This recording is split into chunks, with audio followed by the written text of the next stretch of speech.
Hi, everyone.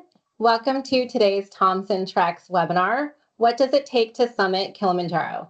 My name is Angela Woods, and I'm the Manager of Guest Services here at Thomson. I, along with our team of wonderful trip managers, work with Kilimanjaro trekkers almost every single day, helping them prepare for their own Kilimanjaro treks, working with them on everything from travel logistics to packing to training and so much more. I have had the privilege of trekking Kilimanjaro myself. Last year, I summited with my sister, so it was a very special trip for me.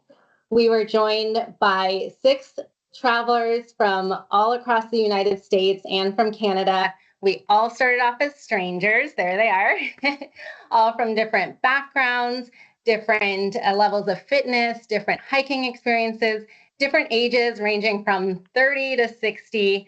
And we were so thrilled to be able to share this wonderful experience together.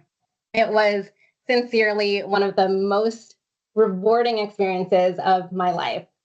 Enough about me. I am here with my colleague, Louis Crary. Louis, I'll turn it over to you to introduce yourself and share more about your background. Thanks, Angela. Yeah, my name's Louis. I'm one of the senior safari and Kilimanjaro consultants here at Thomson. I actually come from a animal academia background. I was under the shadow of Kilimanjaro for a long time doing research in the Serengeti. Now I get to help people get to Tanzania, and I jumped at the opportunity to climb Kilimanjaro. I went with my girlfriend, Elena, just a couple of months ago. I can still smell that summit. It was gorgeous. There we are above the cloud cover. I'm going to echo all the sentiments that Angela expressed. It was nothing short of transformative, and I'm so excited to talk to you guys today in the weeks and months to come when you call in about your own trip. Great. So Louis and I will be talking with all of you about what we believe it takes to summit Kilimanjaro. We're going to focus on a few areas: motivation, preparation, and execution. Towards the end of this webinar, we will be opening it up to all of you for Q&A. Our colleague and fellow Kilimanjaro summiter herself, Carolyn, is on the line monitoring that Q&A chat. So please feel free to put any and all questions that you have about Kilimanjaro, Tanzania, Thomson Treks into that chat, and we'll get to as many of those questions as we can towards the end of today's session. So with that, I'll turn it over to you, Louis, to get us started and tell us about the motivation it takes to get us to the top of this summit. Absolutely. Yeah. So anybody who's listening to this webinar who's been considering Kilimanjaro, you're probably a pretty good candidate. I mean, taking a step back, anybody with a reasonable level of fitness can make it up this mountain, but that doesn't mean that it's a trip for everybody. It's kind of self-selecting. I imagine that if you're here listening to us right now, looking at some of the imagery on the website, you know that you're the kind of person who's going to take your hard-earned dollars and what little time we have to use on ourselves to actually challenge yourself. You're not picturing yourself necessarily always on a beach or on another vacation that's conventional, but rather you want to come down from something different than you went up. It's really important that if you're going to start preparing and then ultimately getting on the mountain and facing those obstacles, that you visualize what it is that you want to get out of this trip. Think about what that motivation is going to be. For Elena and me, my girlfriend, we were excited to share a goal in parallel to face the preparations together. We went up to the White Mountains. We're in New England, and we would be doing probably no shorter than 15 REI runs on Saturday before doing another mountain on Sunday, and it got us close together. We had an incredible time on that trip. Speaking specifically about the folks who are on my own recent Western Approach route, there was a father and son who are celebrating the son's graduation, and that was really special, sharing it with them on the top of the mountain. I still talk to all these folks afterwards in our text group. I just got off the phone earlier today about a couple in their 60s, and they'd climbed Mount Rainier 30 years previous, and they're excited to see if they still have the same resolve to do it again. And it seems from our phone conversations that they certainly do. But it's something that is so appealing for anyone who's mission oriented. Is this going to be something that commemorates a milestone in your life, or will it serve as that milestone? It's this giant, largest freestanding mountain in the world, the tallest mountain in Africa. It's just, even the name summons this mystique and this grandeur. And all you need to have, it's not going to be It's not going to be qualities like your gender or your age or even your trekking experience that are going to determine whether you can make it up there. It's going to be drive. So just think about what it is that's going to motivate you. What are you going to be holding on to in your mind's eye as you're looking at your feet and camp is inching closer and closer with each subsequent day? And if you can figure out what exactly that's going to be, give us a call, tell us about it, and then we can start looking at what route would be appropriate. Great. Thanks, Louis. So switching gears to preparation. So Kilimanjaro does not require technical climbing skills. It doesn't require technical gear. You're really putting one foot in front of the other. But for many Thomson trekkers, this is their first high altitude trek, their first multi-day trek. For many, it's their first time camping in the outdoors. And while you're putting one foot in front of the other, you're doing that for probably at least a week and going through 5 different climate zones over varying terrain and going up to 19,341 feet. So the more that you can do to prepare yourself for the things that you can control, like your physical training, like gear, like knowing what to expect day to day, the better you're going to be prepared for all of those unknowns and all of the things that are outside of your control, like the weather while you're on the mountain or how your body is responding to altitude. So, starting with physical preparation, you do need to be reasonably fit to trek Kilimanjaro. But when you sign up for this trek, you don't need to be an elite athlete. You don't need to be a bodybuilder or an ultra marathon runner. Absolutely not. That's not me. That's not Lewis. We have many trekkers who let us know that they've never run a mile before signing up for this trek, or they're self-proclaimed couch potatoes. And then we do have folks on the other end of that spectrum who are elite athletes and everyone in between. No matter who you are, where you're coming from, everyone does need to do some training, but that training is probably going to look a little different for each person. Most trekkers do start their training around 3 to 6 months prior to departure, and then they're increasing that intensity and focusing on more rigorous training around 2 to 3 months prior to departure. As mentioned, every training plan is going to look a little different, but it should include things like cardio and endurance training. Now, that doesn't need to mean running for miles and miles. I'm not a runner. I don't love running. My knees don't love running, but I got in my cardio and in my endurance training by doing things that I do enjoy, like spin classes and jumping rope and things that were getting my heart pumping and building that heart muscle. You also need to do some strength and stability training, conditioning all the muscles throughout your body to get you up that mountain, focusing a lot on your lower body. It's not going to feel like it in the moment, but lunges and squats are going to be some of your best friends going through all this training. And then you do want to focus on your core, and especially if you're carrying your own day pack, focusing on your upper body. Just a quick side note, you can hire a personal porter who can help with carrying your day pack and alleviating some of that weight that's on your upper body and your core. So that's just a nice little pro tip. But still, whether or not you have a porter, conditioning from head to toe, so you're feeling good. I also like to throw in mobility training. Personally, this was one of the most important pieces of my training because I do suffer from some knee pain from time to time, and I do have some tight hamstrings and tight calves that have led to plantar fasciitis. So I wanted to avoid all of that on the mountain, and I did a lot of stretching and strengthening the muscles all around my joints and felt really good on the mountain.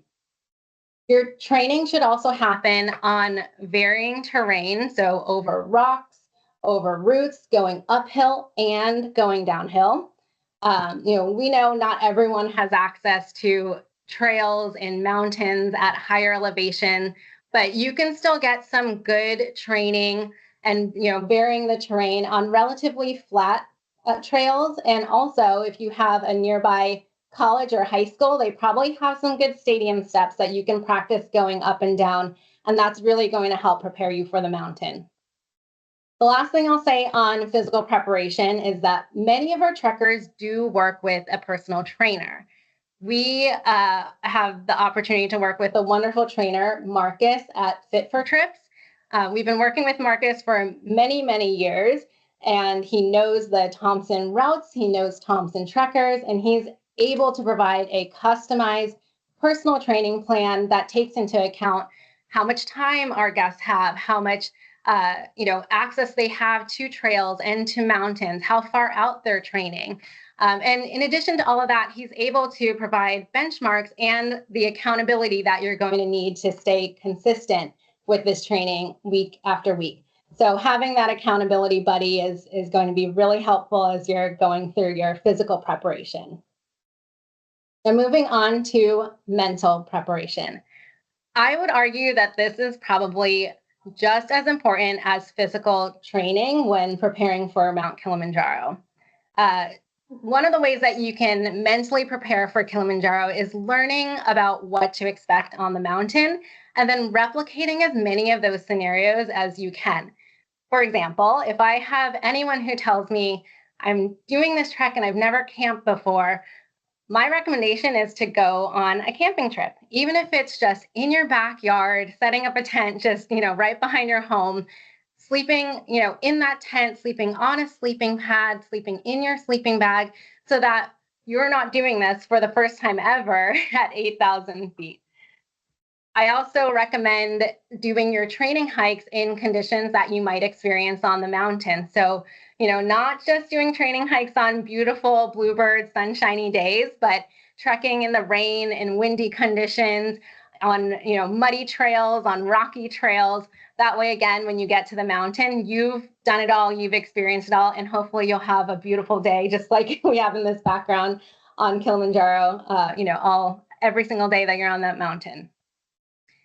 You should also review your route. So you will receive a map from your trip manager, and that map will give you an idea of what the days are going to look like. Every day that you're on the mountain, you're going to see the different elevation gain. You'll see the grades. You'll see the average number of trekking hours. You'll see the average number of miles you'll be trekking. And that's going to kind of put you in the mindset, on day one, you know what it's going to look like. On day 9, you know what it's going to look like.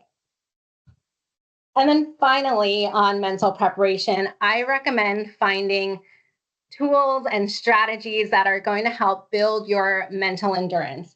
These are going to be long days going up the mountain, long days going down the mountain. You might be in some, extreme weather conditions. You might not, feel too well at higher elevations. So, pre-trek nervousness on the trail, fears, negative thoughts, those are, going to come into your mind. That's not uncommon, but you can't let thoughts like that take over your mind and take over this experience. You really need to find things that are going to help keep you staying positive. Think back to what motivated you to do this in the first place, and just remind yourself of that, day after day, step after step, breath after breath, and you will be able to see yourself at the top in no time. One of the things that I do to just get my mind off of all those negative thoughts and really to serve as a distraction if I'm just struggling on a trail is turn to music. Even on my hikes out here and while I was on the mountain, I had some song going on in my head, or I would make up my own songs. And the guides and the porters, they definitely know how connected we all are to music. And whenever things would get a little too quiet, or they could tell we were struggling, they would start serenading us up the mountain. And sometimes the songs were slower and melodic, and other times they were pumping us up and energizing us. But we learned a lot of Swahili songs. We sang to one another, and so there was a lot of John Denver and Bob Marley also we sang on the mountain. So anything that's going to take your mind off of those negative thoughts and just help to keep you positive all along the way is going to be really helpful. When I got back to camp, again, things are slowing down, your mind is racing, and so getting back into my tent, I had letters from my loved ones and from colleagues that I would read that had all sorts of inspiring and motivating messages. That's me there with one of my letters and my one of my favorite treats, chocolate covered pistachios that one of my wonderful colleagues gave me. So I had a little reward waiting for me at the end of every day. And then again, these letters to remind me, again, why I'm doing this wild thing in the first place and connecting me to the things at home that, would bring me comfort, the people at home that would bring me comfort. So really important to, have those things that are going to build that mental endurance throughout. And then finally, on preparation, gear. So gear for a trek like this can really make or break the trek. And we want you to have the best gear. So your trip manager will share a packing list with you that has, it's pretty extensive. There's a lot on that list, but it has everything that you should need for a 6-day trek or a 10-day trek going through 5 different climate zones. It should have everything that you need on the coldest days to keep you warm. And then on those warmest days, clothing that's going to keep you from overheating. There will be gear that's protecting you from the elements. And then every piece of gear should be practical. That said, you can have gear that's practical and also that's going to give you, some comfort. So one of my favorite pieces of gear was actually my camp shoes. they're right there, that last photo. They were practical, they were insulated, and they also had traction so I could walk around the camps comfortably. But they were also this fun kind of floral design, and they were cozy. And every time I saw those, I knew that the hardest part of my day was probably over. I could slip into those, stroll over to the dining tent and grab a nice hot mug full of ginger tea, and then could settle in for the evening and get ready for the adventures coming up the next day. So that's everything for preparation. I'll turn it back to you, Lewis, to talk about this last piece of the puzzle, execution. Thank you, Angela. So up until this point, we've been talking about what largely you need to bring to the table, right? We've been talking about you finding what that motivation is going to be, that drive, talking about the physical preparation that you'll need to do in anticipation of this trip, as well as the gear that, just practically speaking, you'll want to be confident throughout the trip. I'm going to talk to you a little bit about what I imagine a lot of you are here to hear about, which is what does Thomson Treks add to the equation? What is it that we're bringing in the execution that allows for the 98% summit success rate? And really comes down to just one word. It's people. The people who are involved on both sides of the Atlantic, but I'll speak very briefly about the trip manager responsibilities first, because it's going to come down to the work of Angela and her colleagues, and as well as the porters and the guides. So kind of these 3 different groups of people. So this Angela's presentation here, I think, is actually a really good insight into the kind of concierge service that you'll get when you call and you start planning this trip. You're going to have someone who's undoubtedly spent time in Tanzania, likely has climbed the Kilimanjaro themselves. They're not presiding over trips all over the world. We're specialized. We do one thing. So right away, you'll have that comfort. Your apprehension will be reduced, knowing that you're talking to someone who can speak authoritatively about the routes and the preparation and everything that we've been speaking about a little bit here today. But now fast forward to Tanzania. You're now in one of the most beautiful countries in the world. And you're getting prepared for an intimidating but very exciting trip. And it all is made possible because of men and women, like you're seeing in the screen there, the porters. The porters what allow for this entire almost military-like operation to succeed. It is hyper specialized. These guys are the most experienced in the business. They are strong, they're prepared, and they know how to anticipate any of the issues or concerns those of the guests. Thomson Safaris is a founding member of the Kilimanjaro Porters Assistance Project. That's a watchdog organization, a trade group that looks over these porters and ensures that they are outfitted in the same level of technical gear that you will be. You can see them wearing some of those jackets there. KPAP, those are initials that you want to keep in the back of your mind when you're looking around at different operators. It ensures not only that they have the correct gear that I was just mentioning, but also that they're compensated fairly and they're not being asked to perform or to carry too much weight. Unfortunately, especially as the industry has become increasingly saturated, there's a lot of exploitation on the mountain. And not only is it the ethical thing to pursue a company that is a member of the Kilimanjaro Porters Assistance Project, but it's also a matter of safety. You don't want someone at 19,000 feet that you're depending on to erect your tent or to break down the tent behind you in sandals among the rocks and ice. You want someone who can be focused exactly on just your and your group's success, and is wearing anything but the best possible gear. On to that point, you also want to make sure that they're getting a fair compensation package so that they're going to be able to be excited, enthused, and know that they're going to be able to go back to their family with fair compensation for the incredible work that they do over the course of this trip. Moving on from the porters, I'll speak to the guides a little bit. The guides are going to be at a ratio of about one for every 2 to 3 trekkers on a Thomson Trek. They are all Wilderness First Responder certified. That is the gold standard when it comes to medical authority on the mountain. Steer clear of any operator who has anything but Wilderness First Responder certified guides. Where Thomson Treks diverges from the crowd a little bit is that every single one of these guides is going to be Wilderness First Responder certified. Oftentimes, if you're doing your research and you're looking at websites, companies can be a little bit misleading about the level of certification among their guides. They may say they're certified, but be a little bit vague or ambiguous about exactly what certification they're talking about. What you're looking for is this WFR, just like you're looking for KPAP, KPAP for the porters, you're looking for Wilderness First Responder for the guides. And what's more is you would ideally have a Wilderness First Responder certified guide or certification for each one of the guides on your trip. So with Thomson Treks, you don't have to worry about that. That's always going to be the case. You'll have the same level of qualifications for any one of the guides who's on your trip.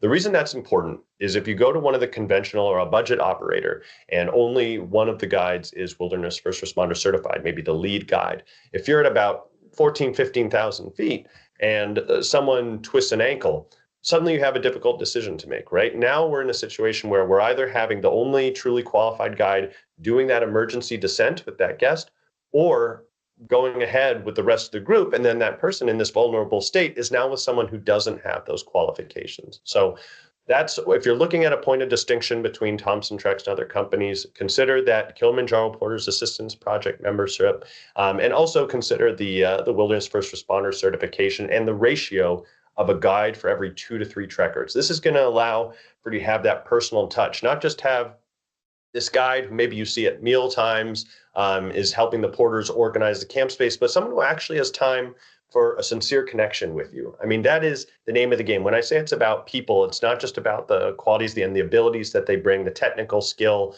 how they can almost anticipate the weather and you can feel safe with. It's also their ability to speak with folks and as ambassadors to their country and understand, our differences, our Western idiosyncrasies, even some at times apprehension or discomfort. I mean, remember that on top of this big physical challenge that you're going to embark on, it's also you're going to a new country. Everything's different. The smells are different. The foods are often different. And so part of the job of these guides and why we want to selfishly take advantage of their 200, 300 summits is there is much social engineers and experienced at working with us as they are at working on the mountain. And that brings people a lot of comfort. You might think that after, it's funny, after 200, 300 summits, some of these guides might be jaded or hardened. But my girlfriend, Elena, and I were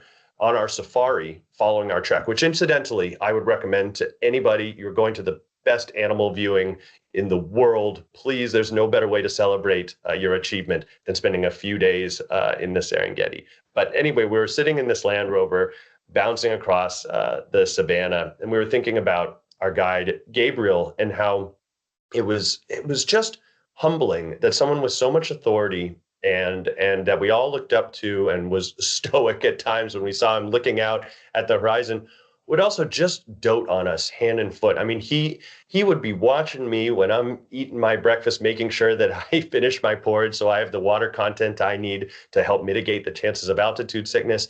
If someone was coughing in the middle of the night, the next sound you heard was Gabriel's voice saying, "Hello, how are you?" Opening their tent and making sure that they're feeling okay, bringing them electrolytes if they need it, ensuring that they're drinking enough water.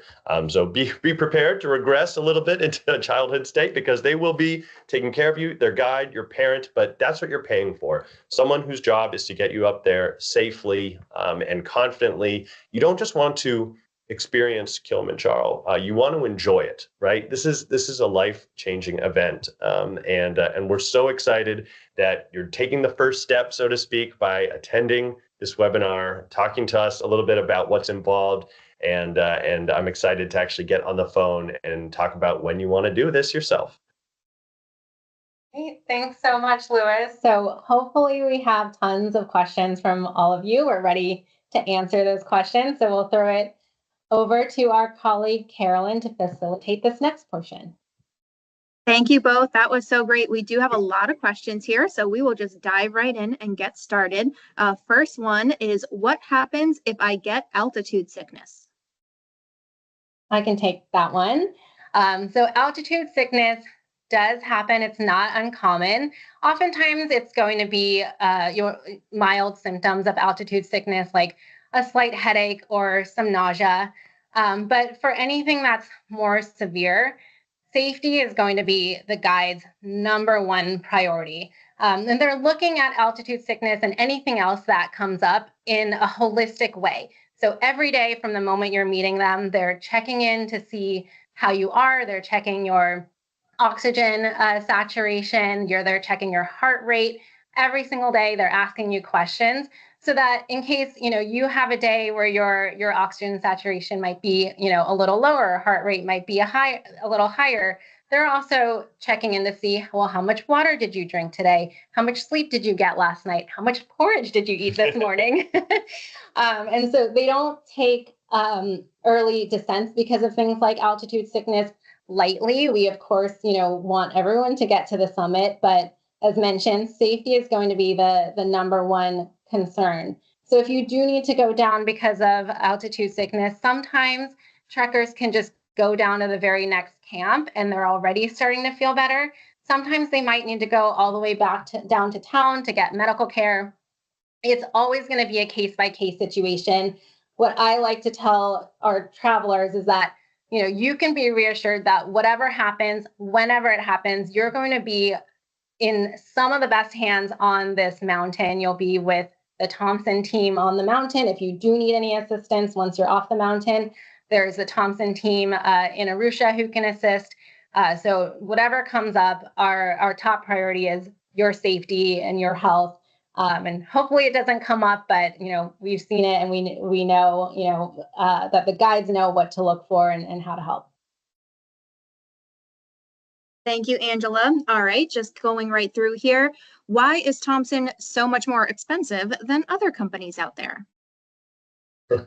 I'm happy to speak to that, and I will speak to it with pride. It really comes down to just a few key things, and all of this is done with this underlying goal of how many times are you going to attempt to climb the highest mountain in Africa? Probably once.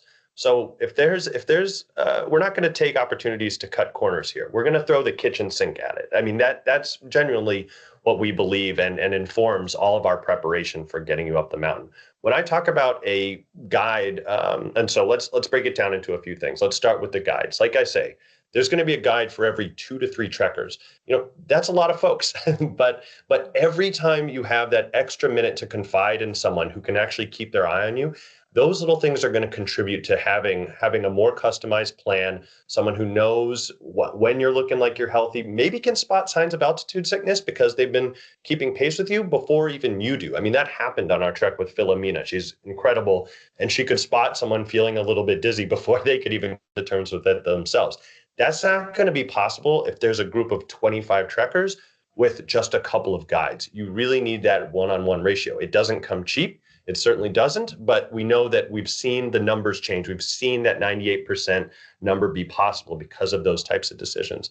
Another, moving on from guides, the routes is a critical part of your summit success, and what candidly contributes to the premium that you're paying with Thomson Treks. So For example, a conventional Western approach, that's going to be a 6 days up, 2 days down, 2 days down route.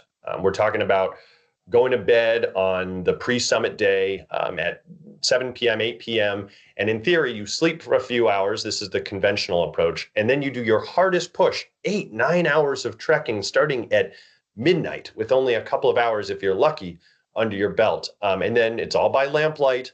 And you get up to the summit, and then you'll come back down with probably the largest group of folks, because that'll be a bottleneck between people doing the popular Machame and that 8-day Lemosho route.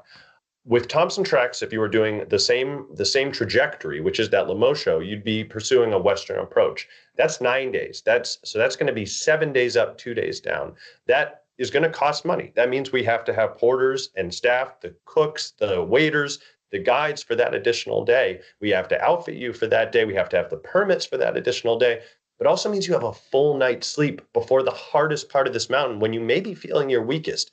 Again, just another difference between how we're climbing up to that 97, that 98% summit success rate. And one of the biggest contributors, I would say, to our success is the option to get a personal porter. This is not something that's offered by everyone. In the case of Thomson Treks, I think it is one of the most valuable assets that we have on offer.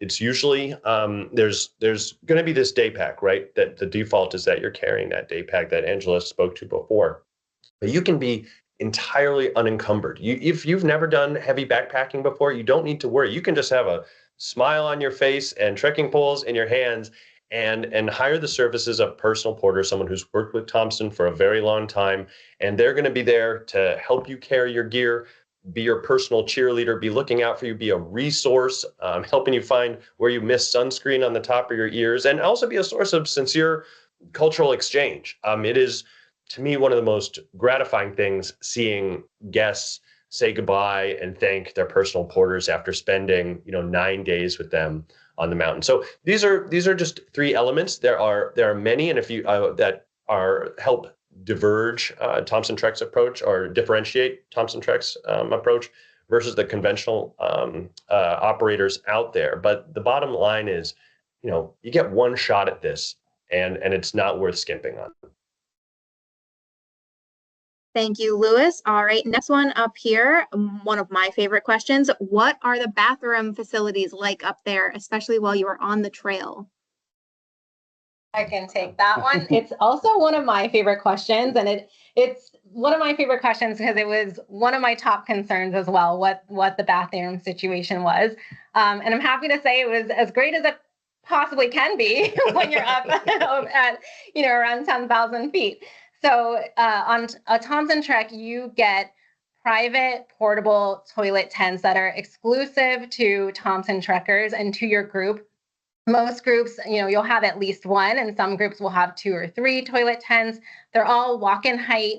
They're all serviced and cleaned multiple times a day. There's toilet paper, hand sanitizer. So, pretty comfortable accommodations when you're comparing them to the communal drop toilets on the mountain that we advise just steering clear of.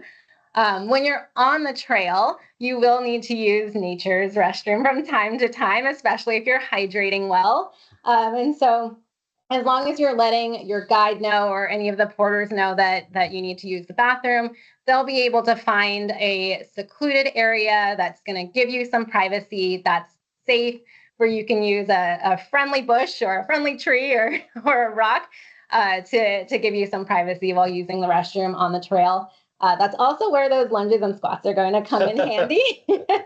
But don't be shy about asking for a bathroom break. If you're asking for it, guaranteed someone else in your group is going to need either a bathroom break or just a break from trekking. So we make it as seamless as possible on the mountain.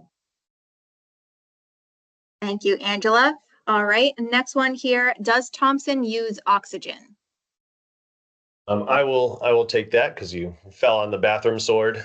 So this will be a quick answer. No, Thomson Treks will not administer oxygen to help any trekkers get up to the top of Kilimanjaro. You do not need oxygen to get to that summit, and I would steer clear of any operator who advertises oxygen as a means, as a tool to get you up there.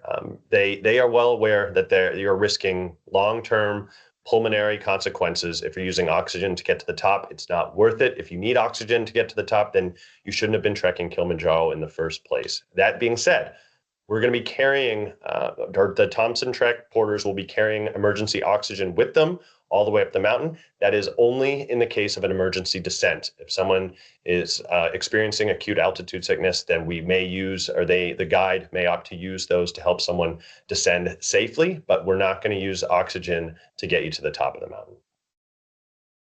Perfect. Thank you, Lewis. What gear do I need to bring myself? That's a great question. I can jump in with that one. So Thomson does provide your sleeping tents. These are high quality, four-season mountaineering tents with a ground sheet and a ground pad. Everything else that you need to bring, you'll know about. As mentioned, your trip manager will share a packing list with you that's going to be pretty extensive. It's going to include things like your sleeping bag, your sleeping pad, your trekking poles, all of the layers you're going to be wearing on your person, your toiletries, and anything that you don't have. We do have a number of rental gear items that you can look into. So, for example, if you are coming to a Thomson Trek from Florida, you probably don't need to go out and buy a $300, 800 fill down puffy jacket when you can rent it from Thomson for $60. So anything that you aren't renting and that you don't already have, if you're purchasing gear, we're all here and available to help provide recommendations for that gear. We can give you some suggestions on what to ask if you are going to an REI or another sporting goods store. It is an extensive list, but as I mentioned, it's getting you through those 5 climate zones up the mountain, and we're here to help just make sense of that entire gear list. Perfect. All right, moving right along. This one says, I am a vegetarian. Can that be accommodated? Yes. Yeah. No, I will. I'll speak to that from my own experience, and maybe I'll let Angela fill in some of the details because I will have a skewed perspective. I'm vegan myself, and my girlfriend is as well, and so we were just floored. In fact, humbled and embarrassed by the quality of the food compared to what we're cooking at home, despite the fact that there were galing winds and it's just desolate rock and ravens. And they were putting together these 4-course meals for us on the side of a mountain that all met our very specific dietary restrictions. They put together an incredible, diverse set of food. I mean, dinner was always different. Breakfast and lunches. I mean, it was varied. It was nutritionally informed. It was exactly what we needed to get to the top of the mountain. And we find ourselves cooking some of this stuff now that we're back home. It was just a comfort and an added reassurance. In keeping with this theme of let's take all the guesswork out of this. Let's make it as easy for you as possible. We don't want you to be anxious about food or any of those other externalities. You should be just focusing on being positive and getting yourself to the mountain. So whether you're halal or kosher or vegan or vegetarian or low sodium, we've seen everything. But I guess to speak to some of the normies out there who don't have my same diet, I'll let Angela give a little bit more direct context as to what those meals look like. Yeah, and before I dive into that, I'll just say my sister is gluten-free, and she, calls me every now and then, and she'll say, I can't believe I can't get the same quality of gluten-free food here in Baltimore when I could get that at 10,000 feet on Kilimanjaro. So they do some incredible things on the mountain. Food is really fuel, and so we want you to want to eat this food, especially if you are experiencing any symptoms of altitude that might result in losing your appetite. We want you to have foods that you are familiar with and comfortable eating. Everything that you'll be eating is going to be prepared using Western food safety standards. They're designed with a culinary chef. And it's really incredible. For breakfast, you're getting eggs made to order. You're getting crepes, lots of porridge, fruits, bacon, sausages. For dinner, there's always going to be a soup. I had a delicious steak, fried chicken, lasagna on the mountain. And then my favorite, there's always going to be a dessert. What a treat to have something like an apple crisp on the mountain. We had this amazing passion fruit custard. I've had colleagues who've had ice cream on the We mountain. had pineapple flambe. Oh my gosh. So the food, again, it's incredible. It's one of the things that we hear from guests is, just unexpected, and just such a treat, especially when you're, in these conditions away from home and your comfort zone. We'll have to recreate some of those soups very soon here. All right, you guys are making me hungry. I don't know about everybody else. Next question here. How cold is it going to be at night? That's a great question. So the temperatures can vary quite a bit. We had a night when we were down in the rainforest when it was probably a comfortable, 60 degrees. And then, in some cases, when you're closer to the summit, at your base camp, it might drop down to 0 degrees.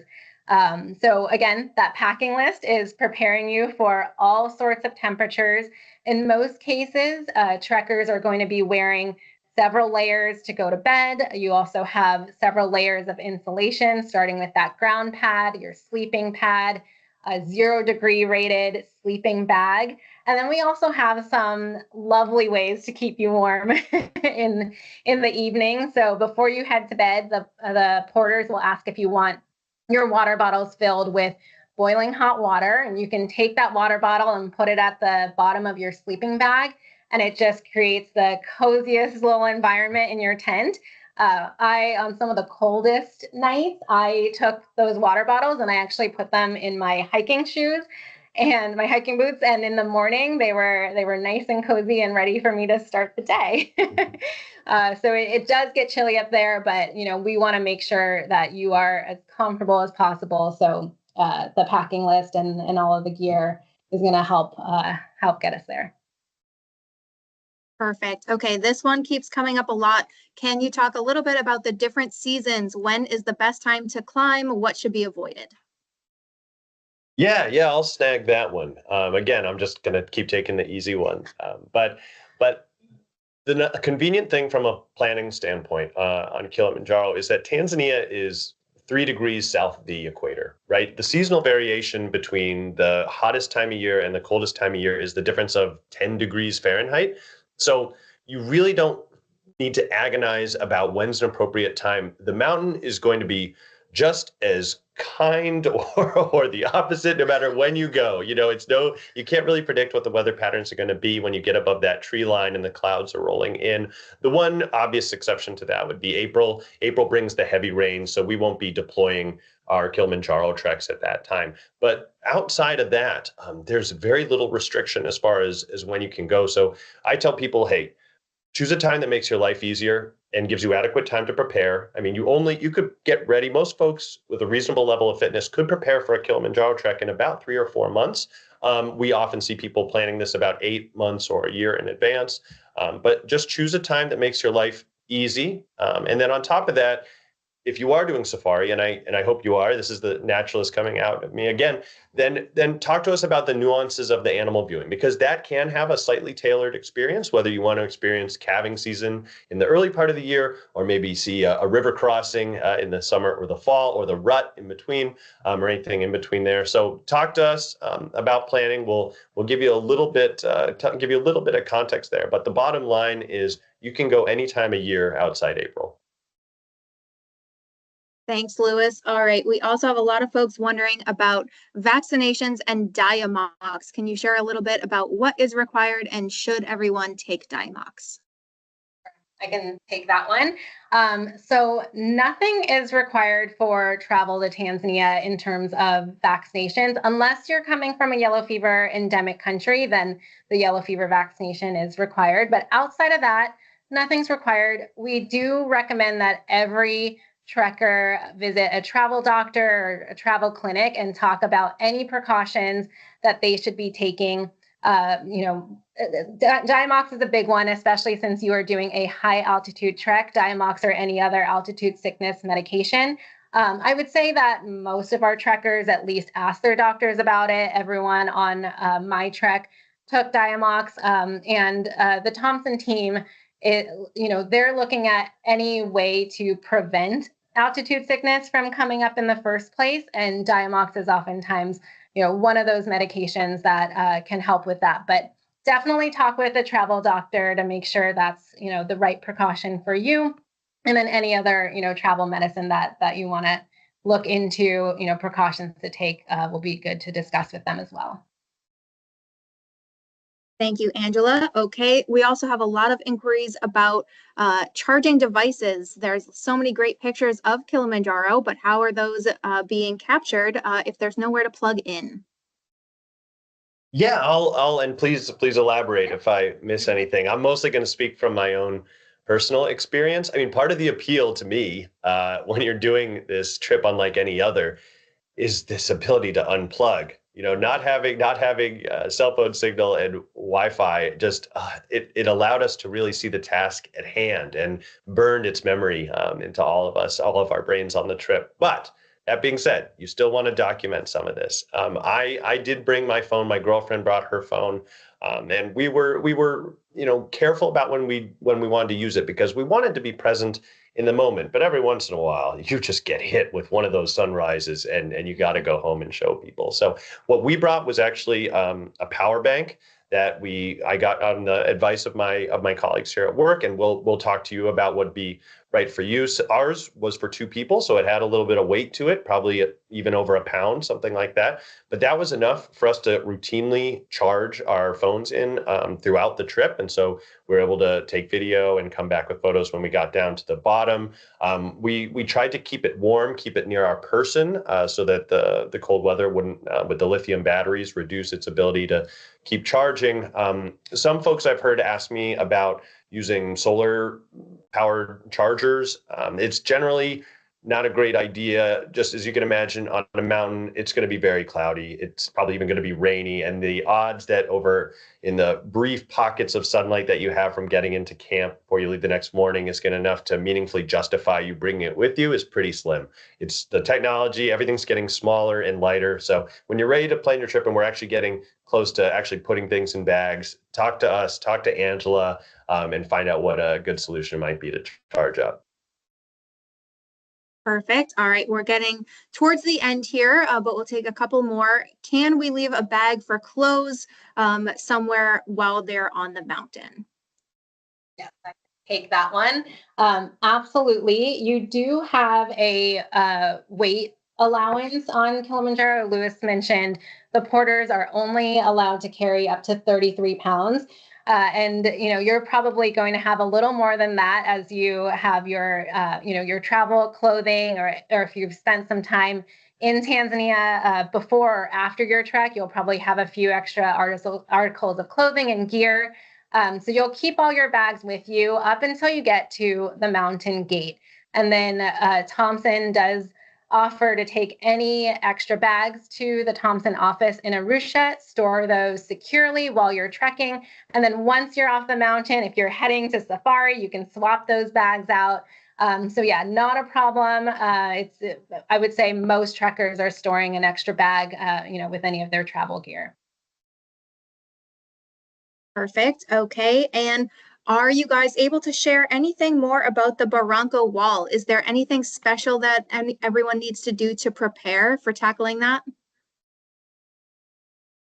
Oh gosh, I would say it's something that you should look forward to, not be apprehensive about. There are going to be moments, whereas most of this trek is just one foot in front of the other at a pretty consistent angle. The Barranco Wall does diverge from the norm in that way. You will have points where you'll need 3 points of contact, steadying yourself with a hand, taking a step.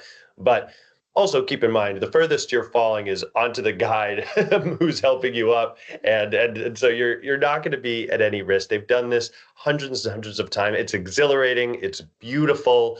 There's a little bit of a ritual where you kiss the rock as you're making your way through Barranco, but please don't be intimidated. See it as something that's going to be a fun way to mix things up on an otherwise pretty conventional hike. It was an absolute blast, and if you call in, talk to me, I'll show you some videos of us doing it. I mean, folks, it's funny. We had folks ages 19 to 65, and everybody was just laughing their way through the whole thing. So yeah, definitely something to be excited about. Yeah, I would absolutely agree. I think there's a lot of media out there that makes it a little more dramatic than it actually is, a little more intimidating. And my sister who trekked with me had seen a lot of those and was feeling really nervous for the Barranco Wall. Once we finished, she said, "This has been the best day so far." We had so much fun. It's not as intimidating, and as Lewis mentioned, there's someone there telling you all the handholds, all the footholds, right behind you. And another great thing about our treks and the Thomson guides is that they're typically finding a time when you're not going to have a line of people behind you or a line of people ahead of you, so you can take your time really enjoying that wall and spending that time figuring out the footholds and the handholds. But it really is a lot of fun, and I think besides summit day, probably our favorite day on the mountain. Yeah, I would agree. And the last thing I'd add is, and if you know yourself and you know that you still don't want to do the Barranco Wall, that doesn't count you out from climbing Kilimanjaro. Just talk to us about the Grand Traverse route, and we can set you up. Perfect. Okay, we are getting towards the end of our time here, so I think this may be our last question. Can you share how many hours per day you're typically trekking and what is happening when you're not trekking?